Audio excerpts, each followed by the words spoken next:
Olá, bem-vindo ao programa Brasil 200, onde nós discutimos sobre os principais momentos mais marcantes da nossa história da República.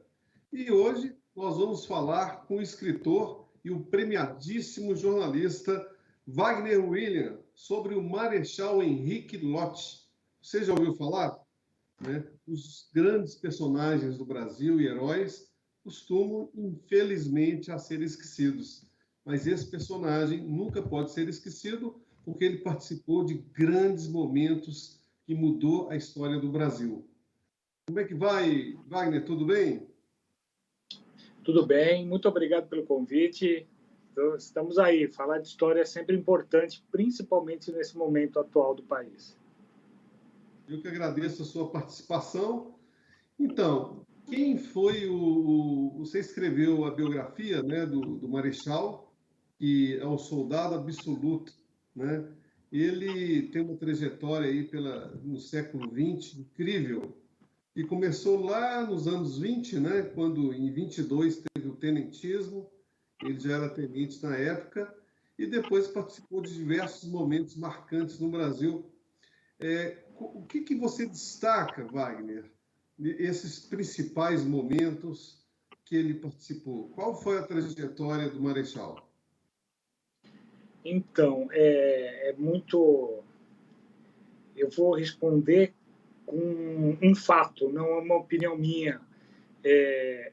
Esse livro, O Soldado Absoluto, a biografia do Marechal Henrique Lott, foi lançado em 2005. E foi muito bem recebido pela crítica, fez algum sucesso de venda, mas acabou em 2010, por exemplo, 2012, era um livro raro, caríssimo nos sebos, e, curiosamente, a partir de 2016 voltou a ser vendido muito bem, vendeu muito bem, e hoje já vendeu mais de 2016 para cá do que antes. E isso tudo se deve ao exemplo. O Marechal Lott é um exemplo de militar, um militar que cumpria, que era um soldado absoluto, absolutamente um soldado, que cumpria simplesmente o que seus deveres militares. E que, quando foi chamado a defender a Constituição, não se furtou a sair durante 18 horas da legalidade para garantir a posse de um presidente legitimamente eleito. Né? Então, o que se tentou na época se chamou a imprensa na época chamou de golpe branco, que tentaram mudar o sistema de... Olha como a história se repete. Tentaram mudar o sistema de apuração de votos e passaram a exigir uma maioria absoluta quando o Juscelino se elegeu, que não era obrigatório, não estava previsto na Constituição. E o Marechal Lott saiu, tirou os militares da caserna para defender a Constituição. Né? E essa menção ao Marechal Henrique Lott hoje praticamente não passa um dia sem que algum artigo de algum grande jornal brasileiro cite o nome do Marechal Henrique Lott. Né? E é engraçado que eu estou sendo muito procurado para falar de um livro que eu lancei em 2005. Né? É muito simbólico isso. Juscelino Kubitschek, né, de Oliveira, o grande presidente, foi eleito em 1955, né, depois de uma crise política, que foi o suicídio do Getúlio Vargas, né, e ele era o ministro da guerra. Só que os perdedores, digamos assim, não aceitaram a vitória de Juscelino. Então, uma vitória lícita nas eleições, né? E se não fosse o Marechal, Juscelino não tomaria posse. Não foi isso? O que houve é que, realmente, na época, a gente tem que recordar que o grande fato da década de 50 é o suicídio de Getúlio Vargas. Né? Então, uma oposição liderada por Carlos Lacerda pensou que poderia tomar o poder depois, e em seguida o único governador de estado, Juscelino era governador de Minas Gerais e foi o único governador de estado a comparecer ao enterro de Getúlio Vargas. E o vice de Juscelino era João Goulart, o herdeiro direto de Getúlio Vargas. Então, isso para a UDN, para Carlos Lacerda, provocou um inconformismo muito grande. Então, eles tentaram impedir a posse mesmo e tentaram fazer um movimento que, se não fosse o Marechal Lott, seria vitorioso e Juscelino não iria tomar posse, né? E no dia 11 de novembro de 55, o Marechal Lott põe os tanques na rua, cerca Copacabana e os revoltosos têm que fugir no cruzador Tamandaré para Santos, onde o governador de São Paulo, Jânio Quadros, não tinha se pronunciado nem a favor nem contra, né? Então eles fugiram tentando um apoio de Jânio, que viu que a coisa na capital federal do Rio de Janeiro, naquele momento não estava totalmente a favor da legalidade. O Lott havia dominado todos os postos de comando do exército e o golpe se frustrou. Preciso dizer também, é muito importante se falar o seguinte: esses que tentaram o golpe em 55 são os mesmos que vão estar em 64. Dessa vez vão ser vitoriosos, né? O Wagner, naquela época, né, tinha um contexto mundial que era a Guerra Fria, que começou, na verdade, logo após a Segunda Guerra Mundial e logo após a explosão da bomba, né, logo após o fim da Segunda Guerra e a bomba nuclear. O mundo estava em pânico. Então, naquela época, ainda, né, existia ainda um fantasma, né, de uma terceira guerra mundial, com bombas atômicas, um risco real de comunismo, né, dos moldes da União Soviética, vamos dizer assim, né, da antiga União Soviética. E também havia a questão do revanchismo, né, daqueles que perderam por Getúlio, de não ter aceitado a volta dele, e qualquer um que tinha alguma ligação com ele também, né? No caso do Jango é notório, né, que na época a eleição do vice era separada. Agora o JK era um liberal, né, como se mostrou, e um democrata, como se mostrou na gestão dele, né? Então, naquela época se justificava, né, ainda, se existia esse fantasma ainda, né? E os políticos de plantão, né, se aproveitavam disso, né? E existia esse temor das Forças Armadas. Então, era um outro contexto, não era isso? Perfeito. O incrível, né, que já 70 anos depois e ainda se use o mesmo repertório, mas na época, sim, não havia a noção de que a União Soviética era vista como uma ameaça comunista, tal. E não podemos esquecer, sim, em 58, 59, Fidel Castro toma o poder em Cuba. Quer dizer, aí o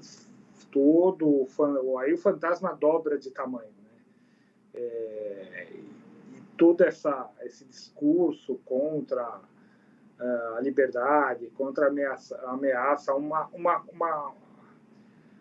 farsa que vai culminar no golpe de 64, porque eu também escrevi a biografia de Dona Maria Teresa Goulart, uma mulher vestida de silêncio, e até hoje estamos esperando quem eram os comunistas que iam dar o golpe em 64, que não reagiram, né? Onde estava o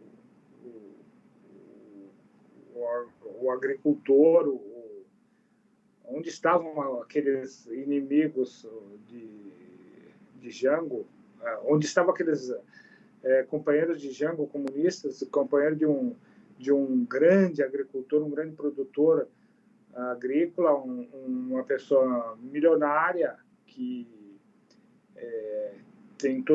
tinha todo o perfil de um não comunista, uma pessoa devota a Nossa Senhora.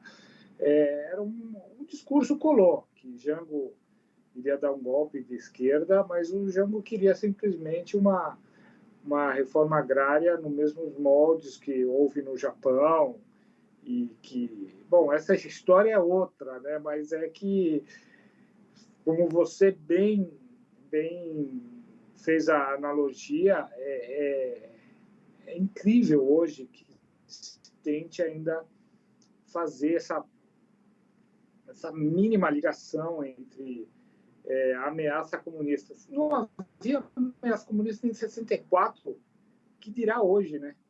Que dirá hoje. Então, Wagner, o Marechal Lott ele teve uma grande influência do tenentismo, né, do movimento do tenentismo de 2022, que culminou, né, na ascensão de Vargas, né, de Revolução de 30, acabando com a República Velha, e depois passou pela ditadura Vargas, passou pela destituição de Vargas no final da Segunda Guerra Mundial, em 45, né? E o próprio suicídio do Vargas. Então, ele viveu todos esses momentos marcantes, né? Tenentismo, ascensão de Vargas, queda de Vargas, volta de Vargas, né, em 50, suicídio, e teve uma habilidade incrível, porque ele chegou a ser demitido, né? Pelo Getúlio Vargas suicidou, assumiu o Café Filho, que teve um infarto, aí assumiu o presidente da Câmara e ainda teve mais um ainda, né, que assumiu, não é isso? Então foram momentos marcantes e se ele não tivesse participado de todos eles, provavelmente teriam desfechos diferentes, não? Sim, Francisco. Aí a gente começa a falar, agora acabou o programa, né? Porque você é muito bom falar com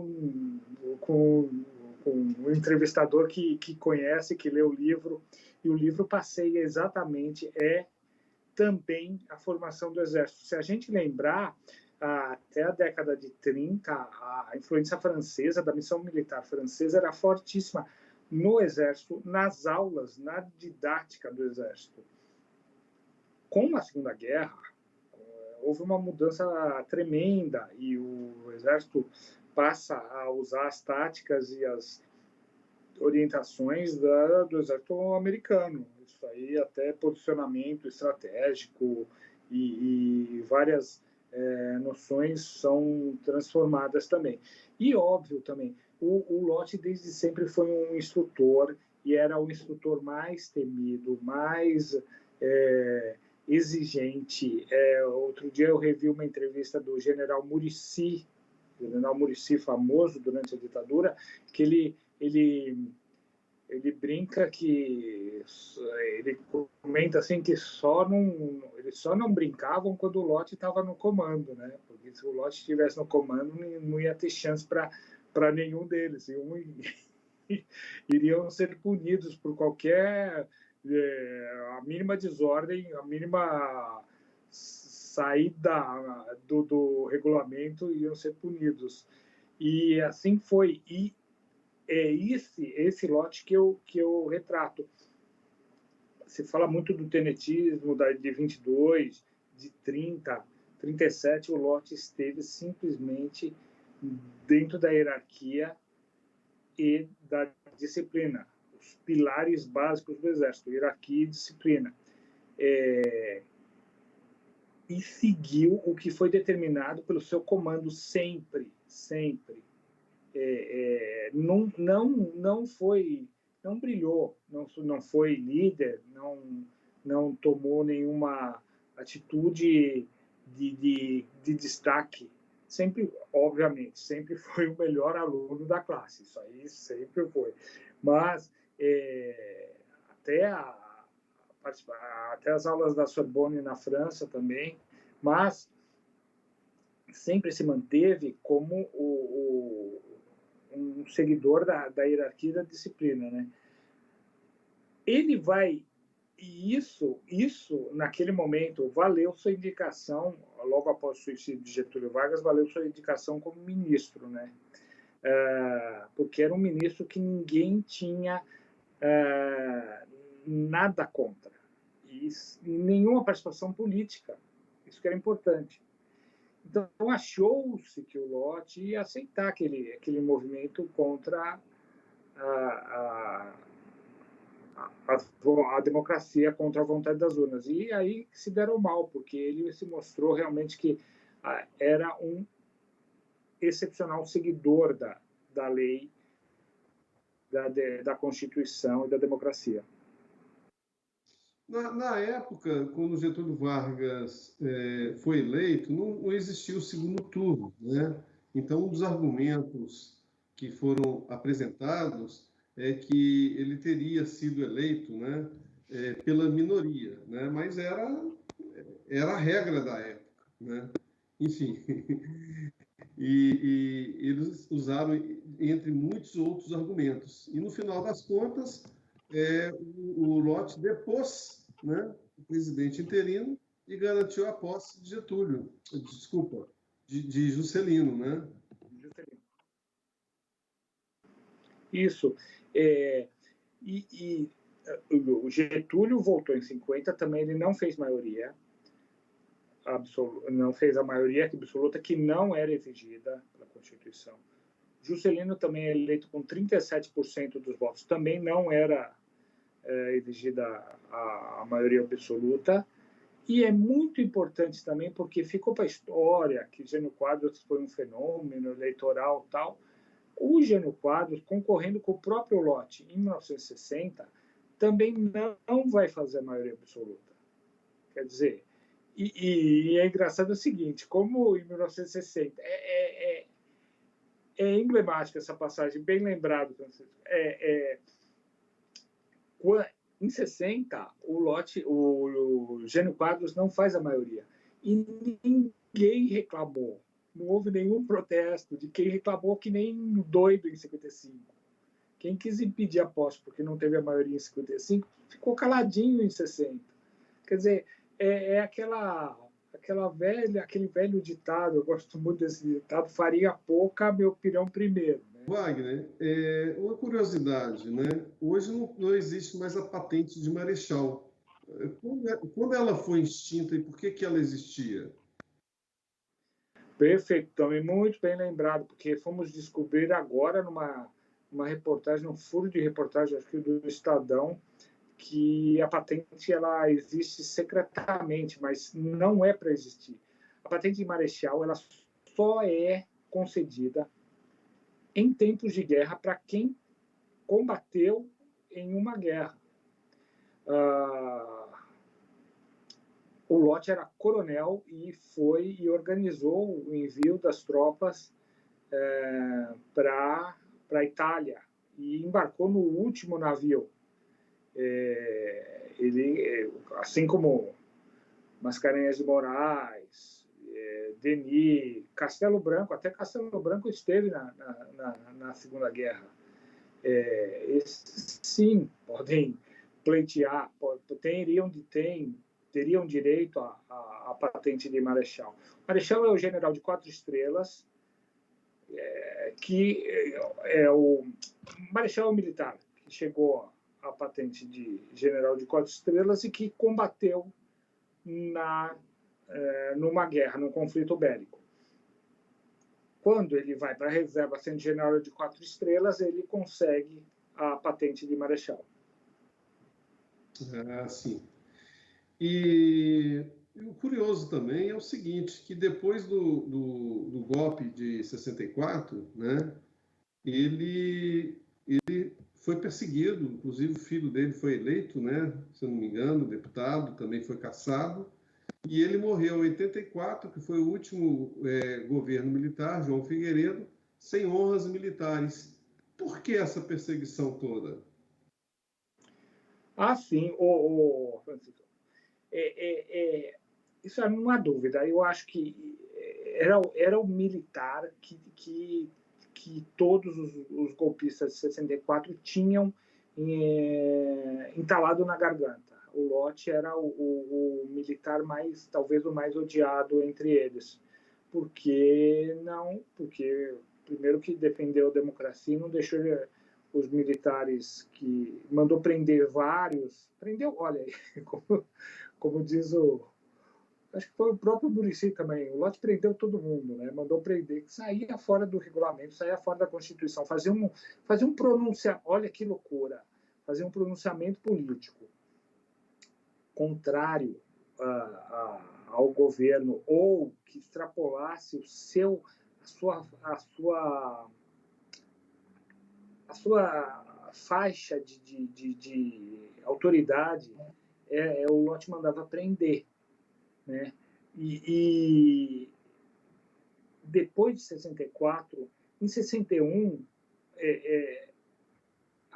você fala de vingança, mas a vingança começou em 61 mesmo, quando o Lott, já marechal, fez uma conclamação pela posse de João Goulart. Claro, óbvio, o presidente renuncia, quem tem que assumir é o vice. O Lott vai ser preso e vai ser mandado para Fortaleza da Laje, para a Ilha da Laje, na Baía de Guanabara, que era uma prisão escavada no meio de uma rocha. Era uma ilha que era uma rocha. A prisão é absolutamente desproporcional. Quando o Lott mandou prender todo mundo em 55, as prisões eram dentro dos quartéis, nas salas administrativas. Se servia um cafezinho para os prisioneiros, né? Outra coisa, Francisco, que também temos que lembrar o seguinte: essa é sensacional. O Lott, ele depois concorre a presidente e vai morar em Teresópolis, que era Rio de Janeiro, não era Guanabara. Aí ele é convocado pela oposição, já em 65, depois do golpe, como um grande nome para concorrer ao governo da Guanabara. Só que ele tinha transferido o título para Teresópolis. Mas não havia a lei do domicílio eleitoral. Essa lei vai ser criada para o Lott, para impedir que o Lott concorresse ao governo da Guanabara. É mais uma que ocorre. Também a filha Edna vai se tornar a deputada mais votada também, o neto vai inconformado, vai participar da luta armada e vai ser preso durante 4 anos também. Aí também há uma coisa que eu, como biógrafo, não posso, e abro isso para o leitor, não é possível determinar porque o Lott não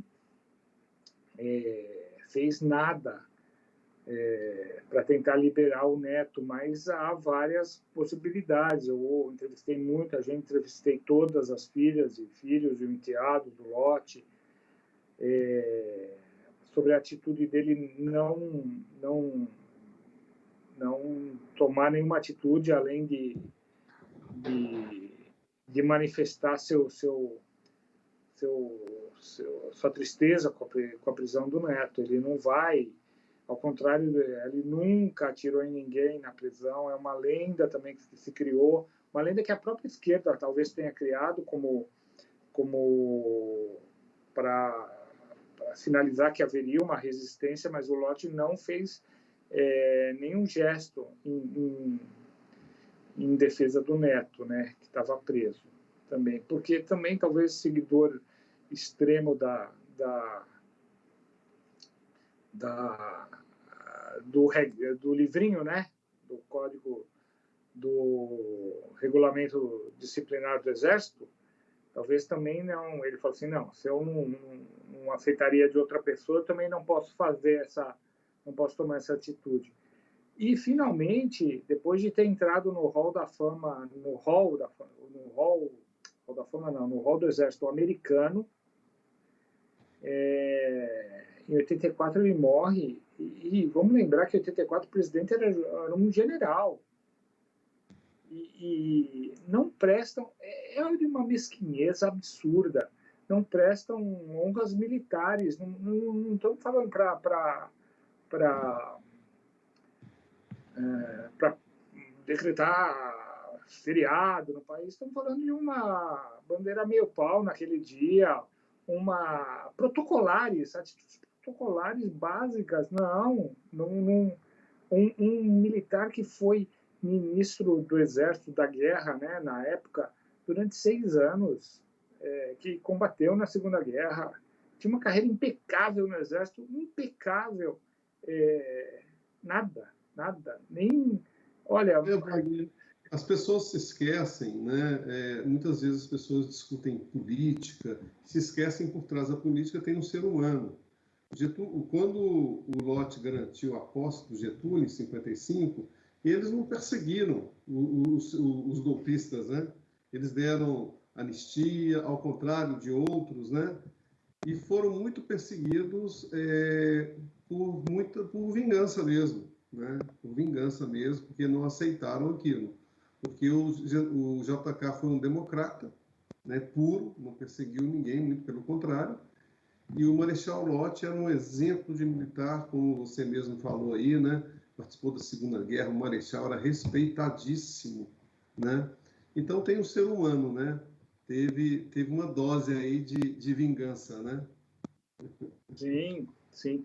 Agora, está no livro, é o seguinte, com o Lott, não como todos que foram alunos dele me falaram, inclusive os generais da própria ditadura, os generais coronéis da ditadura. Eu entrevistei na época o Charles Passarinho, por exemplo. Eu lembro que ele era correto. Se tinha entre aspas, adversário que tinha que ser promovido, ele promovia. E se tinha um amigo que não tinha, um aliado que não tinha condição de ser promovido, ele não promovia. Não tinha politicagem nenhuma. Pô, tem uma coisa histórica também que a gente está esquecendo. O Lott foi o primeiro ministro a promover um general negro. E a gente está falando de 1956. Não estamos falando de agora, que há um posicionamento, uma outra visão. Estou falando de 1956, promover um general negro. Tem que ser muito corajoso, muito correto, muito firme para fazer isso. Para você ter ideia, ele foi o primeiro general negro, Batista de Matos, foi promovido em 56. A segunda promoção de general negro vai ocorrer no governo Fernando Henrique, mais de 50 anos depois. É uma coisa incrível essa determinação dele de se seguir as regras, né? Muito até como se diz, até o governo militar falhou muito também nisso também, né?